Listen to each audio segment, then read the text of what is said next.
French gasp.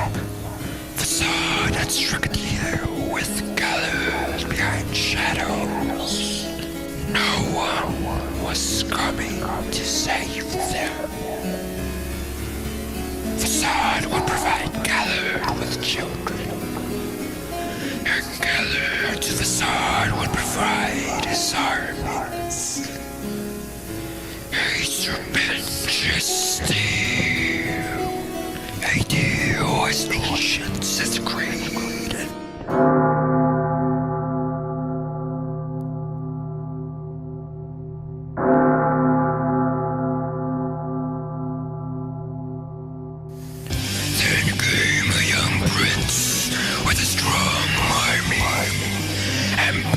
Seep from his veins like rivers.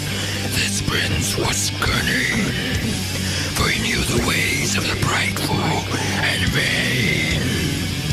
He challenged Façade to a duel. He sent a message into the courts of Façade, a paper tied to red arrows. Now lies sleeping at the lever of Façade's red card. This was a scripture. A statue is lower than that of wild shit. Your stomach drops lower than your manhood. Great shame comes to any eyes set upon you. I will uplift that shame, and I will begin over your ashes. Find me by the fork of the King's Road. Beg. This was an undeniable challenge to any man. Façade killed 5 of his own men that day out of fury. He rode his black horse through the gates of his city. Its men followed behind his big white tower. The rising dirt from their hooves groped the skyline. A storm of soil raced up into the air violently. And you could tell where the head of the charge stood, for there arose storm like following a flame of hatred. They arrived at the fork about the King's Road, but no one was there. Façade grew mad raged and speared one of his generals.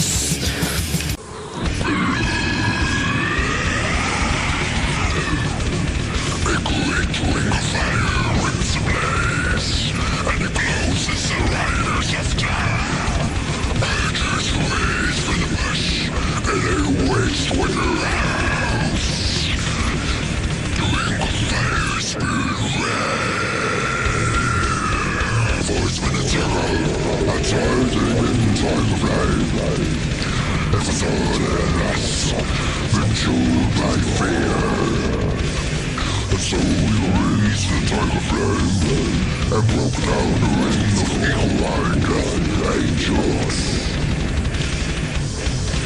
Annihilation had risen up, for its coven, and had come to find her. His eyes were swollen with rage, and he rode his horse like lightning, striking with orange destruction. The enemy did not see Façade's slip.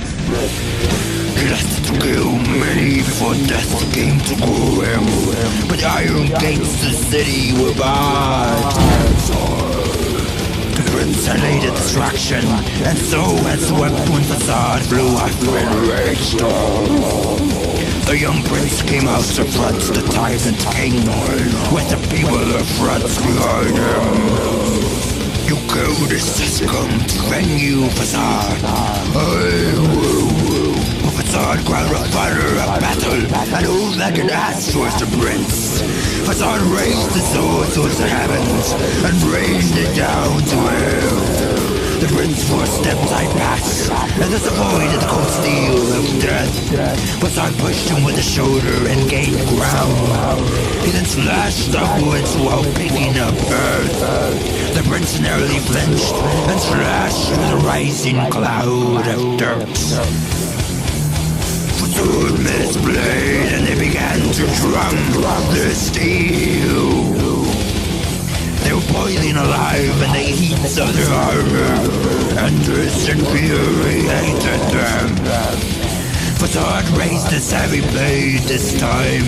It caught the prince's shoulder.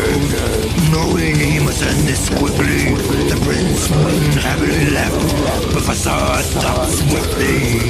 Still in swing, the prince allowed the weight of the sword to go round. Façade eyed his path and placed his sword upright upon his face to the flag. Its feet stood steadfast and unmoving like stone.